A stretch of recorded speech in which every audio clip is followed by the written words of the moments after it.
खुदाम यीशु मसीह जिन्होंने ना सिर्फ हमें जिंदगी अता की है बल्कि जीने का मकसद भी दिया है, उन्हीं के नाम में आपकी सलामती हो। इस बात का मैं पहले भी जिक्र कर चुका हूं कि खुदा ने फजल दिया है कि मेरा एक बाइबल स्कूल है जिसकी क्लासेस जो है वो ऑनलाइन होती हैं और उसमें हम मुख्तलिफ तरह के सब्जेक्ट्स पढ़ाते हैं। और इन दिनों में जो सब्जेक्ट्स हम पढ़ा रहे हैं, एक तो न्यू टेस्टामेंट है और दूसरा मुकाशवा की किताब है। तो मुकाशवा की क्लास में एक स्टूडेंट हैं जिनका नाम वेवल जेम्स है, इनका ताल्लुक हैदराबाद से है। तो कल की क्लास में उन्होंने बताया कि एक जगह वो जमा थे जहां दीगर पास्टर साहबान भी मौजूद थे। तो वहां पर इस चीज पर बहस होने लगी कि इस्तिस्ना की किताब में जहां लिखा है कि दे यकी से शराब, तो इससे क्या मुराद है। तो फिर वेवल भाई ने बताया कि मैंने उन लोगों के साथ वो लिंक शेयर किया, यानी उस वीडियो का जो कुछ महीने पहले मैंने इस मौजू पर बनाई थी। और जब फिर उन पास्टर साहबान और दीगर साथियों ने इस वीडियो को देखा तो वो बेहतर तौर पर इस चीज को समझ पाए कि जब इस्तिस्ना की किताब में ये बात लिखी गई है तो इसके पीछे बैकग्राउंड क्या है, इसका मतलब क्या है। और ये बात आपके साथ शेयर करने का मकसद ये है कि ये वीडियोस जो हर रोज आप देखते हैं ये सिर्फ वन टाइम वॉच के लिए नहीं है, बल्कि मकसद ये है कि जो बाइबल की तालीमात हैं, जो ठोस तालीमात हैं, वो आप तक पहुंचे, ताकि ना सिर्फ आप इन बातों का इतलाक अपनी जिंदगी में करें, बल्कि अगर आपको कहीं सरमन देना होता है, कुछ शेयरिंग करना होती है, तो आप फिर इन तालीमात की मदद ले सकें।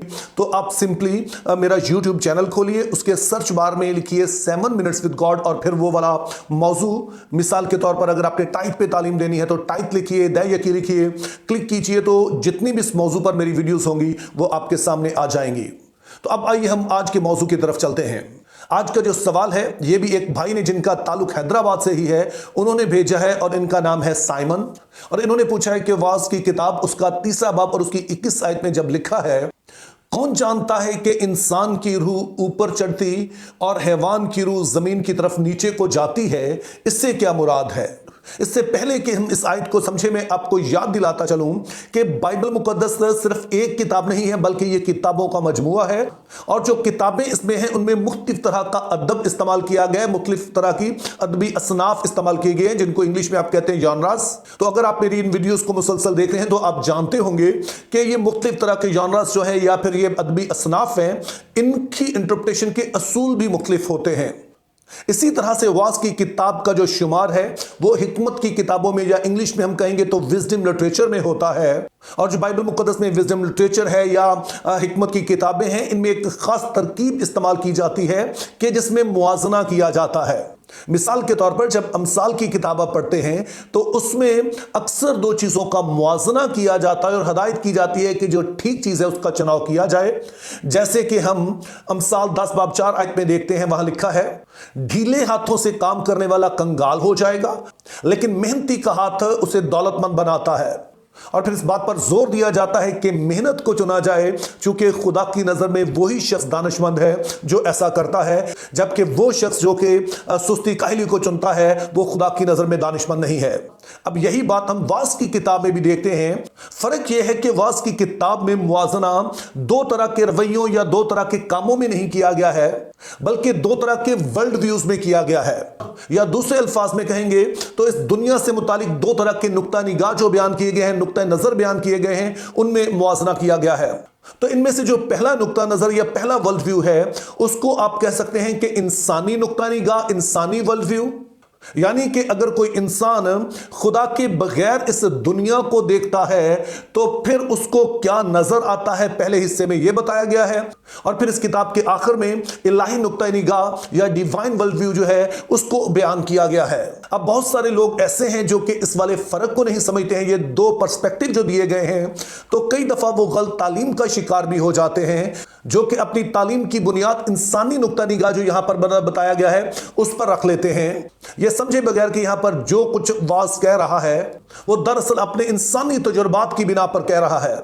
अब इस बात को समझने के लिए आइए अब हम इस पूरे हवाले को पढ़ ले ताकि हम बेहतर तौर पे समझ सकें कि वाज यहां पर कहना क्या चाह रहा है। तो वाज की किताब उसका 3 बाब और उसकी 16वीं आयत से पढ़ेंगे, जिसमें कुछ यूं लिखा है, फिर मैंने दुनिया में देखा कि अदालतगाह में जुल्म है और सदाकत के मकान में शरारत है। तब मैंने दिल में कहा कि खुदा रास्तबाजों और शरीरों की अदालत करेगा, क्योंकि हर एक अमर और हर एक काम का एक वक्त है। मैंने दिल में कहा कि यह बनी आदम के लिए है कि खुदा उनको जान जांचें और वो समझ लें कि हम खुद हैवान हैं, क्योंकि जो कुछ बनी आदम पर गुजरता है वही हैवान पर गुजरता है। एक ही हादसा दोनों पर गुजरता है। जिस तरह ये मरता है उसी तरह वो भी मरता है। हाँ, सब में एक ही सांस है और इंसान को हैवान पर कुछ फौकियत नहीं, क्योंकि सब बुतलान है। सब के सब एक ही जगह जाते हैं, सब के सब खाक से हैं और सब के सब फिर खाक में से जा मिलते हैं। कौन जानता है कि इंसान की रूह ऊपर चढ़ती है और हैवान की रूह जमीन की तरफ नीचे को जाती है। तो इस हवाले में जो मरकजी सवाल वाज का है वो ये है कि इंसाफ कहां पाया जाता है, क्या इस दुनिया में इंसाफ है भी एक नहीं है। और वो कहता है कि जो बादशाह के दरबार हैं, ऐसी जगह हैं, वहां तो इंसाफ नहीं पाया जाता है, ताहम खुदा है जो कि सभी का इंसाफ करेगा। ताहम फिर इस बात को इंसानी नुक्ता निगाह से आगे बढ़ाता है कि यह कहा तो जाता है कि खुदा इंसाफ करेगा, लेकिन बात यह है कि कैसे कहा जाए कि मरने के बाद हमारे साथ क्या होता है।